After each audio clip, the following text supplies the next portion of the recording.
Bonjour, Comment tu vas? je vais assez bien aussi. Ok, mon équipe et moi, on te remercie d'être passé chez nous. C'est moi qui vous remercie pour cette occasion. Ok, alors il est de coutume chez nous que les invités se présentent comme elles le souhaitent. Je me nomme Asene Pucheri Giovanni. Je suis doctorante en droit privé régulièrement inscrite à l'université de Namdéré et parallèlement milieu et terrain défensif de l'association Awa Football Filles, Club de première division. club de première division évoluant en Guinée Super League. Ok, une fois de plus, je suis ravi, ému de vous avoir ici. Vous venez de Yaoundé, c'est pas facile, hein? Donc merci d'être passé. Je vous en prie, tout le plaisir est pour moi en réalité. Ok, là on va commencer par le début. Le football et toi, ça commence comment? Bon, le football et moi, ça commence par une histoire bizarre. Papa voulait que je fasse un sport des arts, Mhm. en l'occurrence le judo. Donc, moi, j'ai grandi en Bogada. Ils allaient souvent me laisser à une salle de tatami quelque part vers Koldongo. Et moi, je n'aimais pas ça. Je ne comprenais pas pourquoi qu'il fallait que j'échange des cours avec quelqu'un contre qui je n'ai rien. Ce que je faisais, c'est que lorsque papa me déposait devant la salle de tatami, j'attendais qu'il aille un peu plus loin et je tournais juste derrière. Donc pour passer le temps, pendant que les autres étaient sur le tatami, moi je jouais au foot derrière avec les enfants du quartier. Et lorsque l'heure de la rentrée arrivait, je retournais vers l'avant pour attendre mon papa y rentrer. Donc tu faisais tatami buissonnière. Comment on dit l'école buissonnière? Exactement. Ok, et comment est-ce qu'il s'est passé? Le papa, tu rentres, tu ne fais pas les mouvements. Quand est-ce qu'il a su que tu n'y allais pas et que tu avais préféré le foot? Euh, Déjà, je cause beaucoup avec mon papa. Oui. Et un jour, il a fallu que je lui dise que je n'aime pas les sports où on se tape dessus sans aucune raison. Que je préfère courir derrière la balle ronde. Ok. Et là, il a dit, vas-y, tu peux jouer. Ou bien tu as posé les conditions. Genre, école, si tu ramènes les bonnes notes, je t'autorise à jouer. Oui, le deal a toujours été ça. Si tu ramènes les bonnes notes, tu vas à la FINASCO. Si tu ramènes les bonnes notes, tu vas aux Jeux universitaires. Si tu ramènes les bonnes notes, tu vas à tous tes matchs de championnat. Donc en fait, papa exigeait que tu ramènes les bonnes notes pour participer à tout ce que tu voulais dans le milieu, dans le domaine du foot. Oui, pour moi, c'était le password. Ok, est-ce qu'il est arrivé que tu ramènes les mauvaises notes dans l'école? Je me souviens qu'une fois, j'ai failli rater la première édition des Jeux universitaires à laquelle j'ai participé en 2014 parce que j'ai ramené quelques unités au rattrapage et le deal était un peu compromis. Mais chose bizarre, j'ai dû rédiger un engagement pour dire à mon père que comme je vais aux Jeux universitaires, à mon retour, je vais valider pour mon premier semestre. Et c'est ce qui s'est passé. Ok. Et maintenant, toi-même, c'est vrai, là, on parle de ce que du deal entre papa et toi. Maman, dans tout ça, comment est-ce que voit sa fille qui dit, voilà, les crampons, pendant que tes copines jouent au pouce-pion, comme on dit au quartier, toi, tu filais tes crampons pour jouer au foot. Est-ce que maman n'a pas dit, attends, mais toi, tu sais comment? Et les mamans sont souvent un peu plus difficiles que les papas envers les filles. Bon, pour maman, c'était étrange que je préfère aller jouer au football que de jouer aux claquettes, comme vous dites, avec les autres filles. Mais après, elle a fini par comprendre que j'étais épanouie. Oui. Les frères et sœurs, ils ont validé aussi. Bon, au départ, mon grand frère voulait un peu visser, mais lorsqu'il a compris que je l'aidais souvent au choc du quartier, il a commencé à me laisser. Ça veut dire quoi? Choc comment? Pendant les matchs ou quoi? Oui, on jouait souvent les interquartiers. Parfois, on jouait au quartier, la maison de tel contre la maison de l'autre. Oui, et c'était donc filles-garçons mélangés. Oui, filles-garçons. Bon, à cette époque-là, on était déjà du côté de Ngaoundéré et dans le quartier, j'étais la seule fille. Mais mon grand frère me préférait à beaucoup de garçons parce que j'étais dans l'équipe. Ok, ça dit que toi, au milieu des garçons, tu joues. Oui, au milieu des garçons. Et tu faisais comment? Tu joues au milieu de terrain, tu mettais les coups de poing, les coups de pied, comme on dit. Oui, je jouais, j'y allais franchement. Mais sûrement que les garçons disent, ah, c'est une fille, on va pas trop. Ah, c'est te muscler alors. Oui, parce que vous savez quelle est la mentalité du noir. Il ne veut pas que après On dit que non. on rit que voilà une fille. Donc parfois vraiment il n'y allait pas mollement. Ok. Donc là, là au quartier aussi, maman validé, papa validé, les frères sont validés. Au quartier, on n'a pas trouvé ça bizarre. Au quartier, c'était bizarre. Beaucoup ne comprenaient pas pourquoi est-ce que j'étais toujours au milieu des garçons. Mais après, lorsque j'ai commencé à faire des compétitions, ils étaient très contents de me voir parmi mes semblables et ils venaient parfois m'encourager. D'accord. Et maintenant, le foot, tu comptes en faire une profession? Vous savez, on ne sait pas de quoi demain sera fait. Oui. Ce n'est pas quelque chose que je prends comme idéal fondamental. Je dis, si un contrat professionnel se présente à moi, si les termes m'intéressent, je pourrais faire carrière dans le football. Oui. Je peux également faire carrière dans le football sans toutefois chausser les crampons. Oui. Ce que je suis en train de faire actuellement. Oui, on va y arriver parce que vous êtes doctorant en droit privé. J'avais dit déjà pourquoi en droit privé du football, c'est ça, non? En droit privé, du sport. Spécialité droit du sport. Ok, parce que là, il peut nous dire pourquoi il a fait ce choix-là aussi. Parce que ce n'est pas anodin, c'est calculé. Oui, c'est calculé. Ok, donc vous jouez à AS Awa FC, club de première division. Et comment ça se passe là-bas? Parce que depuis l'arrivée du président d'Africa Food, M. Samuel Tofis, beaucoup de choses se sont passées, beaucoup sont améliorées aussi. Comment est-ce que vous trouvez le championnat de football féminin au Cameroun depuis son arrivée? Déjà, je suis de ceux qui pensent que lorsqu'on fait des remarques, il faudrait qu'on fasse des remarques objectives et positives qui vont nous aider à améliorer le football. Ou alors pour copier le slogan du président de la fédération qui va nous aider à redonner au football camerounais toute sa grandeur. Il faut déjà le dire, c'est un fait, que le championnat de cette année a été particulièrement super par rapport aux années antérieures. Parce que nous n'avons pas connu d'arrêt. Nous avons respecté les dates. Nous avons joué dans des stades propres et beaux. Et avec du monde, avec du monde, oui, il faut le préciser. Donc, ça donnait vraiment envie de présenter un spectacle meilleur. Donc, nous avons évolué sur le plan du spectacle, nous avons évolué sur le plan de la programmation parce que c'était pas ça. Avant, on allait à la fin de la phase aller sans savoir quand est-ce que la phase de retour devait reprendre. Avant, on avait des matchs déprogrammés, reprogrammés à des dates antérieure, mais cette année vraiment la ligue de football du côté féminin vraiment elle a été nickel. Donc une note 9 sur 10. Ouais, 9 sur 10. Ok, donc là maintenant, est-ce que vous comprenez que dans le paysage sportif, footballistique surtout camerounais, que des gens tirent sur M. Samuel Tofis qui arrive et qui a des idées, qui veut vraiment du changement, puisque c'est le footballeur qui doit être au centre de tout. On a l'impression qu'il y a une guerre des hommes, mais on néglige le footballeur. Quel est votre sentiment vis-à-vis de... Je suis vraiment attristée par rapport à tout ce théâtre qui est en train de se passer autour de l'activité footballistique dans notre pays. Le Cameroun est un pays de grandeur sur le plan du football. C'est un pays que lorsque vous allez à l'extérieur, vous dites que vous venez du Cameroun et vous parlez football, on s'assoit pour vous écouter attentivement. Notamment grâce à Roger Mila, Samuel Eto'o et tous ceux-là qui sont passés ci et là.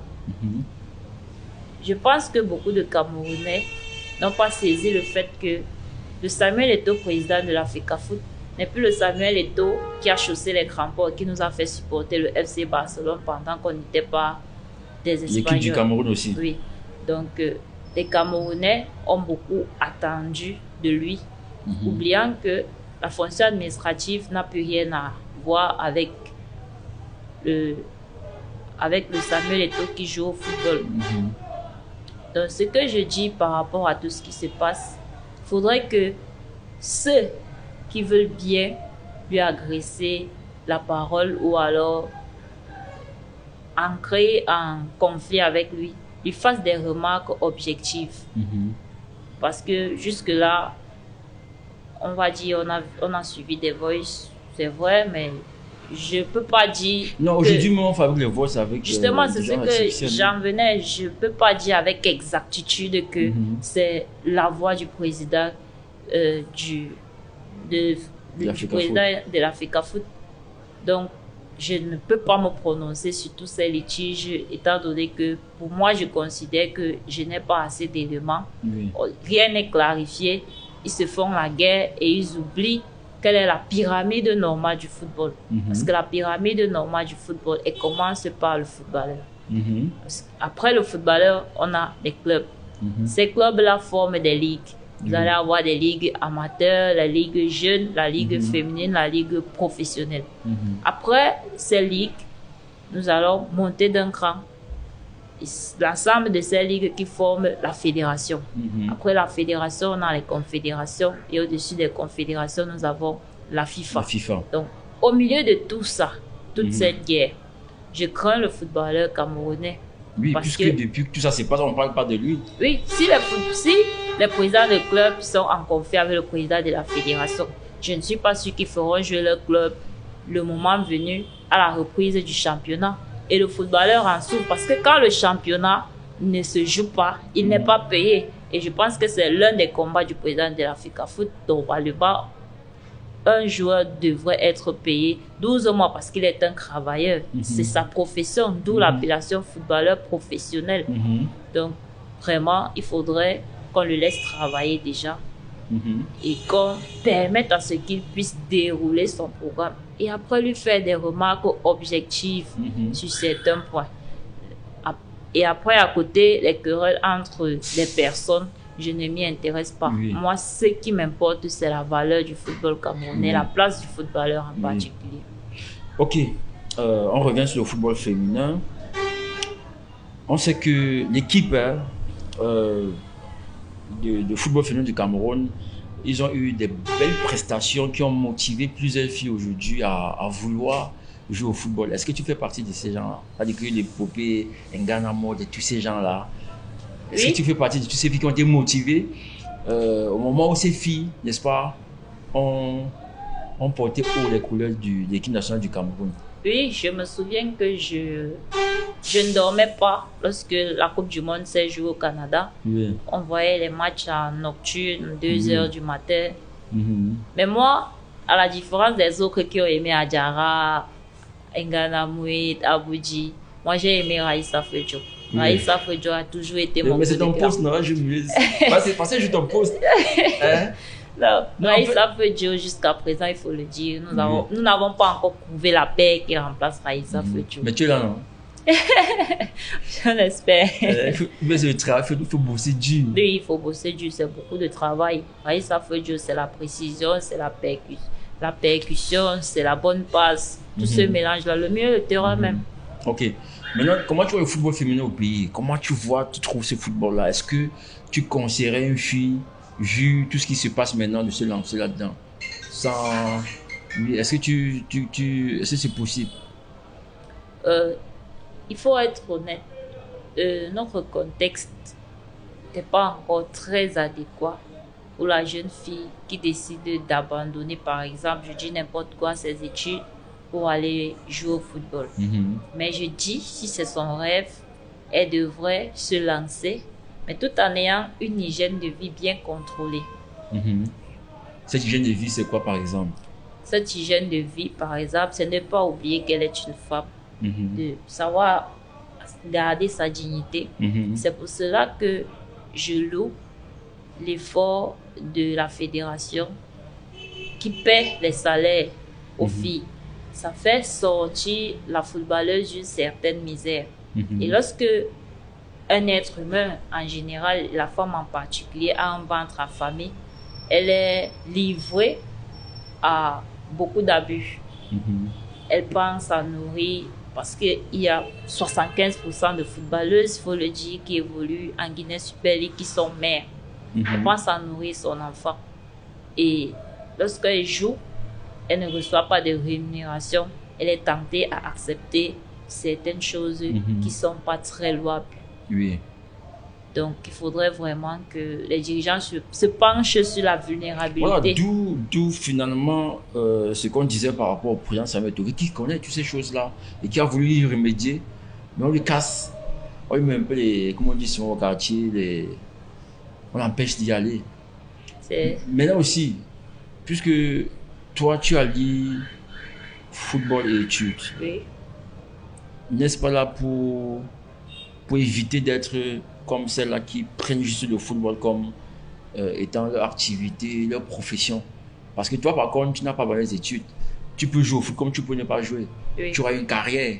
J'aurai une carrière, je peux dire que ça a été une arme pour moi, oui. de ne pas céder à un certain style de chantage. Parce que lorsque vous allez me dire, bon, tu joues, si tu ne joues pas, voilà ce qui peut t'arriver et tout. Mais je vais dire, d'accord, il n'y a pas de souci, je retourne dans mes cahiers et ça, mes coéquipiers le savent. Donc, je peux être dans un club. Le coach aussi le sait. Oui, je peux être dans un club.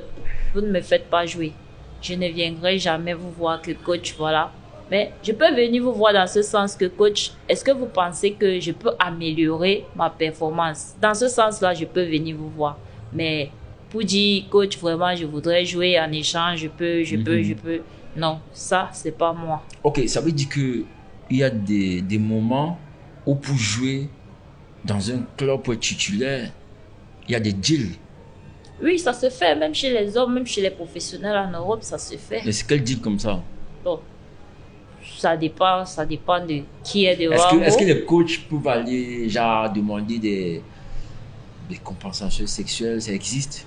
Et il faut être honnête, ça existe et beaucoup s'en plaignent, mais n'ont pas encore eu le courage de le dire à Mondovision que voilà, mais c'est quelque chose qui existe, c'est indiscutable. Ça existe partout, pas seulement chez les filles, chez les hommes, chez les tout petits. C'est pour ça que je pense toujours à la catégorie vulnérable. Il faudrait qu'on essaye de protéger ceux-là qui sont vulnérables. On est vulnérable, par exemple, parce que nous sommes des femmes au milieu des hommes. On est vulnérable parce qu'on est encore un tout petit gamin. Je parle du football jeune qui ne peut pas dire je vais à gauche, je vais à droite. On va le diriger. On est vulnérable parce qu'on est un homme accompli, mais on ne pousse pas la réflexion un peu plus loin. On est vulnérable parce que on a un ventre à famille. Donc ce sont ces paliers-là qu'il faudrait vraiment que l'administration essaye de revoir. Moi, j'aurais rêvé qu'ils soient en train de faire ce genre de discours au lieu de faire la guéguerre entre eux. Ok, donc tu as aimé qu'on dise que bon voilà, il y a des tout petits qu'il faut protéger, la femme qu'il faut protéger. Comment faire pour les protéger afin qu'ils puissent donner le meilleur d'eux-mêmes sur un terrain? Oui, j'aurais rêvé que les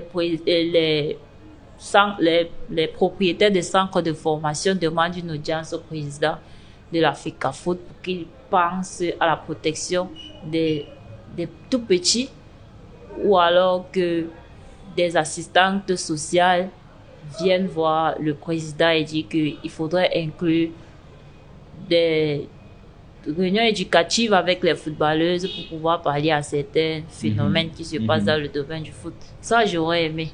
Ok.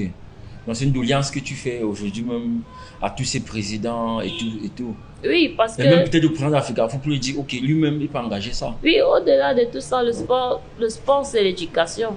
Le sport, c'est l'éducation. Notre coach se doit de nous éduquer. C'est pour ça que nous recevons en principe des punitions. Lorsque tu ne viens pas aux entraînements, te punit. Ce n'est pas trop parce que tu n'es pas venu aux entraînements, mais ça te arme à être un individu discipliné. Vous verrez avec moi et vous serez d'accord que lorsque vous rencontrez un footballeur professionnel, il est discipliné. Il est discipliné dans tout ce qu'il fait. Lorsque vous avez rendez-vous avec lui à 14h, il est là. Donc, ce ne sont pas des choses anodines. Oui. Le sport, en général, le football en particulier, éduque, mais il faut savoir comprendre le message. Oui. Ok, là, on revient sur la discipline. Parce que c'est un élément, c'est un facteur important pour un footballeur, un jeune footballeur qui veut devenir professionnel. Parce que nous-mêmes, on nous disait que tant que tu n'es pas discipliné, tu peux jouer le meilleur football au monde, tu n'iras nulle part. C'est Et on clair. connaît les grands joueurs que c'est la discipline qui leur a fait arrêter le football. Moi, je n'aimerais pas parler de Ronaldinho, mais on connaît voilà, sa vie extra-sportive qu'il a couru. Exactement. Donc maintenant, j'aimerais te poser une question, voilà, ça concerne également les footballeurs hommes et femmes. Pourquoi est-ce que la majorité de nos gars, quand ils sortent, ou nos femmes, quand ils sortent pour aller faire des tests à l'extérieur, ce n'est jamais du 10 sur 10. Il y en a qui partent et rentrent. N'est-ce pas là ce problème de discipline-là? Il y a un problème de discipline et de formation à la base. Oui. On a beaucoup négligé la formation dans notre pays. Et c'est pour cela que j'aime l'une des articulations du projet Samuel Eto'o qui met un point sur la formation. Oui. Il est important que nous préparions une pépinière. Je vais vous prendre un exemple banal. Nous avons vu le coach Libi Thomas ramener une Coupe d'Afrique des Nations avec les U17. Les mêmes U17 étaient, si je ne me trompe pas, qualifiés en Coupe du Monde. Mais ce ne sont pas les mêmes qui y sont allés. Oui. J'aurais aimé que ces U17 traversent, vont chez les U20 et après Qui est une continuité sur... qu'il y ait une continuité effectivement. Et je pense que le coach Toa travaille dessus et lui, il a cette idéologie-là.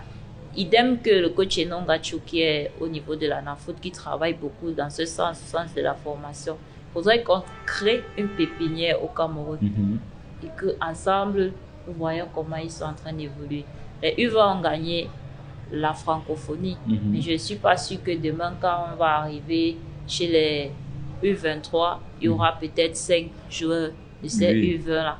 Le problème, c'est quoi? Qu'est-ce qui fait que les U20 ne seront pas au U23? C'est ça le souci de former, de créer la pépinière. Non, on les a formés, ils sont formés. Supposons que ces mêmes-là, pourquoi on ne les prend pas après pour les U23? Est-ce parce qu'on parlait toujours de magouilles et tout ça? Puisqu'on parle des U17 qui gagnent compétition, au U20 on ne les voit pas. Les U20 qui gagnent au U23 on ne les voit pas. Toute une Pourquoi? génération perdue. Ils ne sont pas décédés, ils sont là. Ou bien, entre-temps, ils ont arrêté le foot. C'est la politique sportive, je dirais, qui n'est pas bonne. Ok. Il y a la politique sportive et tout ce qui va avec. Donc, on retient aussi que c'est la discipline, puisque on nous disait souvent que tant que tu n'es pas discipliné, et on a vu des gars de première division qui marquent des buts ici. C'est-à-dire que le meilleur buteur du championnat, il s'en va à Auxerre, il rentre. On se demande, mais attends, c'est pas le mec qui fait trembler les filets ici chaque week-end, mais qu'est-ce qui se passe? Il y a la formation, comme vous avez dit, la discipline, parce qu'on a des gars qui peuvent marquer des buts, mais la conduite de balle, et le blanc, c'est ça. La conduite de Il balle. est méticuleux, le blanc. Oui. Donc, voilà. Maintenant, on va parler un peu du droit privé du sport. C'est quoi exactement? Le droit du sport, en fait, c'est un droit qui est uniquement basé sur l'activité footballistique, Oui. sur le jeu et pour le jeu. En excellence, on pense au contrat lorsqu'on parle du droit du sport. Nous avons les contrats de sponsoring, les contrats passés entre le joueur et des marques publicitaires. Nous avons les contrats entre le joueur et le club. Quelles sont les conditions de forme, quelles sont les conditions de forme que peuvent revêtir un contrat sportif? C'est de tout ça qui s'intéresse au droit du sport. Et on dira au Cameroun que le législateur ou la législation en vigueur par rapport au sport en général, c'est la loi numéro 2018 et qui porte organisation des activités physiques et sportives au Cameroun. Loi sur laquelle je travaille d'ailleurs, je fais une étude critique dessus. C'est pour le compte de ma thèse de doctorat. Ok, donc c'est-à-dire que et l'objectif c'est quoi? C'est pour que plus tard tu vas conseiller les équipes ou bien conseiller les footballeuses, bon, les footballeurs en général, ou les sportifs en général. Oui, les sportifs en général, Oui. ça ne parle pas uniquement Oui, du du football. football. Quand j'évoque par exemple la loi de 2018, ça parle de l'encadrement du sportif en général. Or, dans la loi, on a 4 grandes articulations: le mouvement, les acteurs, le conflit, le contentieux, autant pour moi. Et on voit clairement qu'il y a un souci au niveau du contentieux. Parce que tous les jours, je ne sais pas s'il y a un autre État devant le TAS qui fait bavarder les juges comme le Cameroun. Ça veut dire qu'il y a vraiment un problème au niveau du contentieux sportif. Oui, puis on n'arrive pas au tas, c'est puisque il n'y a pas, comme vous le dites, il n'y a pas un État, il n'y a pas un pays au monde qui se retrouve en train de faire bavarder le TAS, comme le Cameroun. C'est-à-dire que si peut-être le verdict qu'ils ont donné n'était pas un verdict où on fait par appel, c'est peut-être l'Africa Foot aussi serait allé pour contester. Bien sûr. Et c'est pas bien pour notre image, puisque... C'est pas bien pour notre image, c'est pas bien pour notre football parce que ça affecte l'économie de notre football. Oui. On ne paye même pas en CFA, on paye en euros suisses. Et lorsqu'on convertit, c'est un argent qui peut aider pour la formation. C'est un argent qui peut aider pour redorer le blason du football camerounais. Ce n'est que du gâchis. Gaspillage, et c'est vraiment regrettable que ce soit ceux qui sont censés être avisés qui le fassent.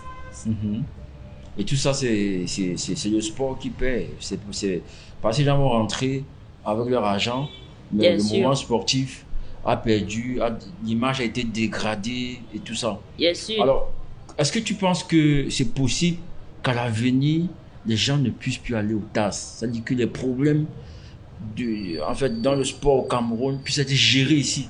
Qu'est-ce qu'il faut pour que les gens comprennent que voilà, on peut même ne pas aller, on peut même être dans, on peut même avoir raison et avoir subi peut-être l'Africa Foot, des décisions d'Africa Foot. On a raison, mais on ne porte pas plainte juste pour le bien du sport. Est-ce que c'est possible que le Camerounais... Quand on a raison, on porte plainte. Non, j'ai dit c'est ici, n'est-ce pas? Oui. Ceux qui sont allés au TAS, oui. Djiba Ngatama et consorts, qu'ils auraient pu trouver un arrangement à l'amiable étant au pays. Oui, je pense que c'est possible. Ou bien ils ont épuisé les voies de recours qui au pays. Oui. Ou bien ils n'ont rien fait, ils ont trouvé que c'est mieux. Devant le TAS, ils ont certainement épuisé les voies de recours. Ou alors, d'aucuns diront qu'ils ne peuvent pas aller, par exemple, à la chambre de conciliation s'ils savent que ce sont parallèlement par derrière les mêmes qui seront jugés partis. Donc, ils préfèrent aller là-bas. Ils préfèrent aller là-bas. Alors, comment éviter donc cette situation, ce type de situation? Que ceux qui sont censés peut-être arbitrer ne soient pas de l'autre camp, ou bien ne soient pas jugés comme appartenant au camp qui a fait cette mauvaise décision. Bon, c'est là tout le mal parce que ce sont des relations tissées entre des êtres humains. Je pense que nous pouvons bien avoir des décisions exécutées au Cameroun. Mais cela, il va de la bonne foi des belligérants. Ok. Alors, pour clôturer notre émission, je vais te poser une question sur ce que tu souhaites pour le football camerounais. Je voudrais, comme le président de la fédération, que le football camerounais reprenne toute sa grandeur.